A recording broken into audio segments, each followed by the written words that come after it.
True desire in the heart, that itch that you have, whatever it is you want to do, that desire, that itch, that's God's proof to you, sent beforehand already to indicate that it's yours.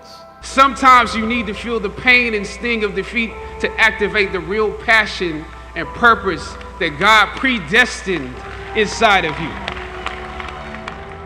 What a thing it is when you think that you have just one short life to spend and it'll soon be over.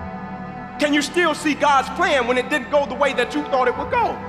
Say thank you in advance for what is already yours. Time is short. When God has something for you, it doesn't matter who stands against it. Put God first. We already know what to do when God says yes. What will you do when God says no? The fact that time is short calls for something now. Every time the clock ticks, it seems to say now, today, if you will hear his voice. And God brought me to the point where I had nothing and I was on my knees and I said, Lord, listen, I don't know if this is what you want me to do, but I submit and let's rock. Everything that I have is by the grace of God. Understand that. It's a gift. Look down over what you conquered and appreciate what God has brought you through. Remember, the struggles along the way are only meant to shape you for your purpose. God will move someone that's holding you back away from a door and put someone there who will open it for you. Put God first. Put God first in everything you do. Everything that you think you see in me, everything that I've accomplished, everything that you think I have, and I have a few things, everything that I have is by the grace of God. Understand that. It's a gift. Well, I have traveled the world, and I have spoke to millions of people. But that's not the most important thing, the success that I had. The most important thing is that I've been protected, I've been directed, I've been corrected. I've kept God in my life and it's kept me humble. I didn't always stick with him, but he always stuck with me. So stick with him in everything you do.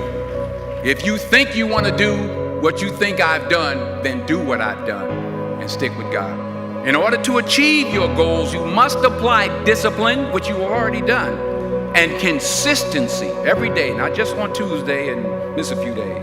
You have to work at it.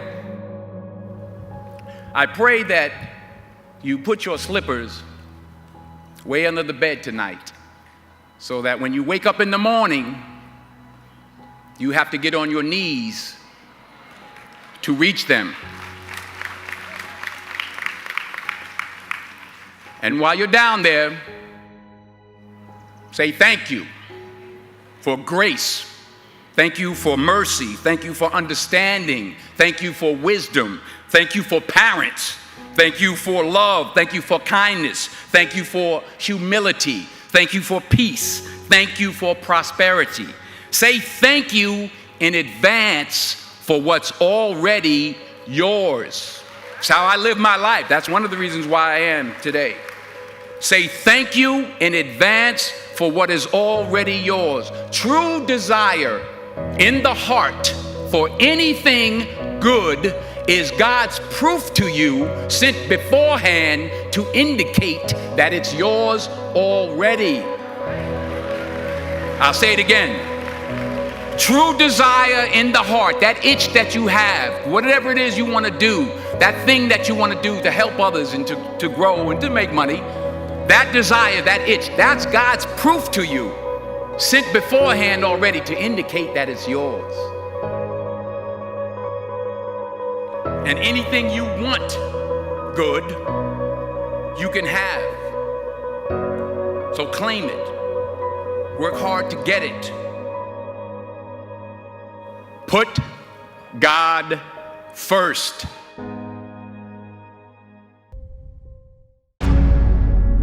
When God has something for you, it doesn't matter who stands against it.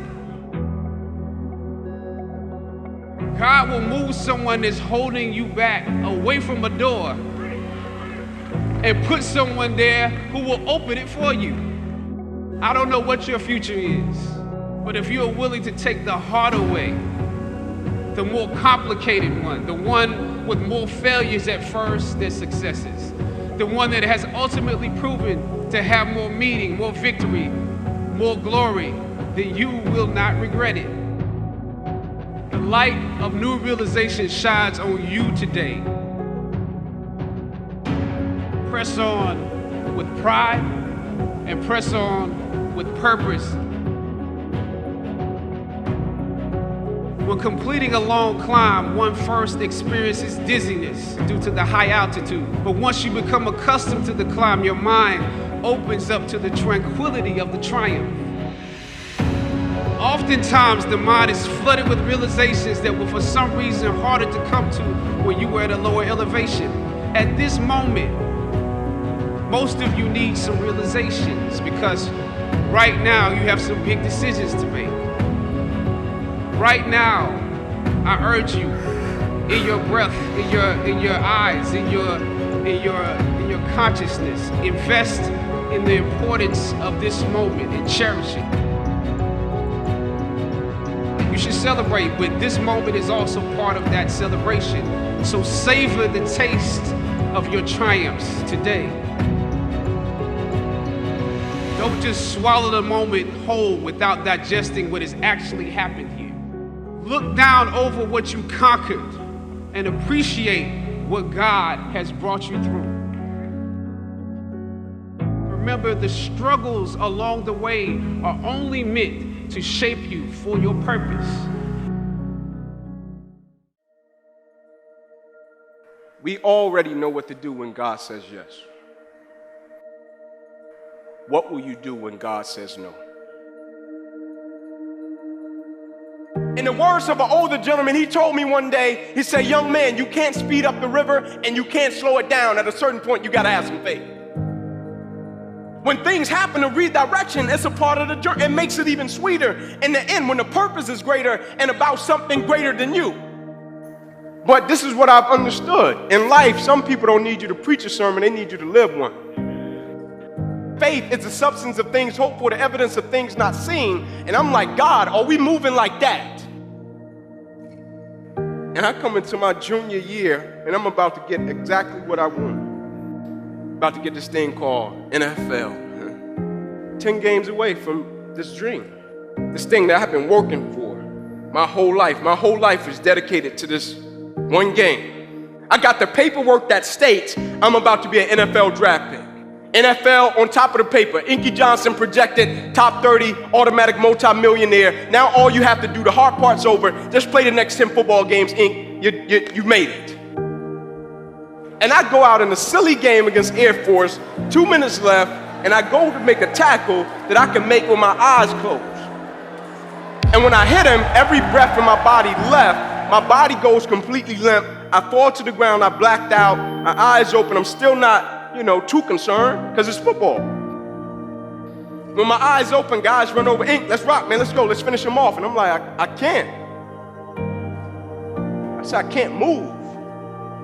It's a shock, neck to my toes. I can't feel anything. Shock leaves, it stays in my right arm and hand. I'm like, maybe I got a bad stinger. They put me on the spine board, wheeling me off the field. Doctor says to me as he's walking beside me, I don't know how you're still alive, son, you don't have any pulse. We get to the ambulance. My father's standing there. I'm like, Pops, I laid it on him, right? I put it on him, right? My dad's like, yeah, but I think you got the worst part of this one, E. Doctor said, we're going to take you over, run a couple tests, bring you back into the room. Everything will be cool. They run the test. They bring me back into the room. Mom comes in, kisses, prays. Son, you'll be fine. Doctors rush in. Head boy says, hey, man, we got to rush him back to surgery. He's about to die. If we don't perform this surgery tonight, I guarantee you won't be here in the morning.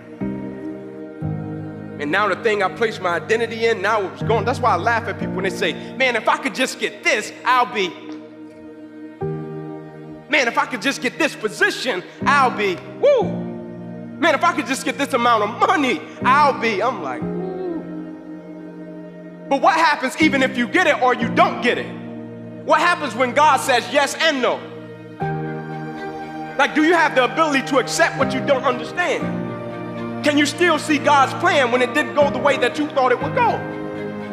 Can you handle when things get off course? I'm sitting there and I'm thinking, like, man, I'm 8 games away and God is redirecting me. And I'm like, God, just let me get to the NFL, then redirect me. Like, let me get the contract, then redirect me so I can help my family. And God is like, no, son, I need you to really go that way. And I'm like, you sure? Like, man, I need to go this way. He's like, no, I need you to go this way. I got something greater for you. Now, it might take a little longer to manifest, but I got something even sweeter. And I said, thank you, God. And I thought it was over after football got redirected. My life got redirected 2, 3 more times before I even fell into my purpose and my mission and what I was supposed to be doing. It got redirected 2, 3 more times. I'm thinking I'm gonna be a coach. Just like every guy when he finishes the game, and I'll just coach. God's like, no, you ain't. I'm like, Lord, this is easy. Nope, no peace. And I always tell a story about when my faith was fortified and my life went to another level was the only thing I had at that moment was a prayer and a book. And the prayer that I prayed was, Lord, I don't know what you want me to do. Exact prayer, I don't know what you want me to do. But people keep coming to me telling me, speak, Inky, you need to speak. And I'm like, I'm not speaking. And God brought me to the point where I had nothing and I was on my knees and I said, Lord, listen, I don't know if this is what you want me to do, but I submit and let's rock. And the next morning I woke up, I had my book I had written. I got up and I looked at my wife. I said, I'm gonna take this book to Oprah. And so I got my book, I got my suit. It's hot. Every door that opened, I ran in it. I'm, hey man, Inky Johnson, drove from Atlanta. They're like, get out of here. I'm like, man, Oprah people are rude, man. I thought you was nice. You give away cars, like you're rude. So after getting kicked out like 4 doors, I go to the back of the building. I sit down, I put my back on the building, look up to the sky, and I'm like, God, man. Thought it was you. I'm like, man, my wife would chew me out, man. I get up, I look down the sidewalk, and at this moment, there was nobody but Oprah and a security guard. Talking about nobody else.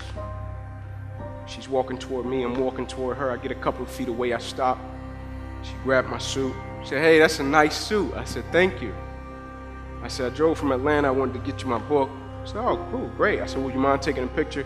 We take a picture, and I'm going to walk off. She said, I got to get in and do my show. I said, all right, thank you.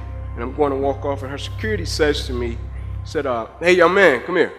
I stopped, I went back to him. He said, I just want to tell you something. He said, what just happened never happens. He said, now, I don't know what's going to come out of it. I don't know book club, show. I don't know about any of that. He said, but I just want to make sure I tell you what just happened never happens. Like, God, are we really moving to the point where I can get up in Atlanta, Georgia, look at my wife, don't know nobody in Chicago, don't know nobody on Oprah's staff, and look at my wife and say, I'm going to meet Oprah. I got a certain level of faith that I'm going to meet Oprah. And God puts me face to face with Oprah and puts the book in her hand. I said, God, let's go. And so now I live my life a certain type of way according to what God has done. I live my life a certain type of way according to the power that I know the Lord possesses. I live my life a certain type. Like when I go to the Lord in prayer, I go bold. Like at a certain point, like what is it really about? Like, and I know the initial reaction when we go through things is to say, man, why did this have to happen to me? And it's an honest reaction. Because sometimes good people go through some crazy stuff. And some of the things we go through, I'm gonna just be real, it's not a scripture for it.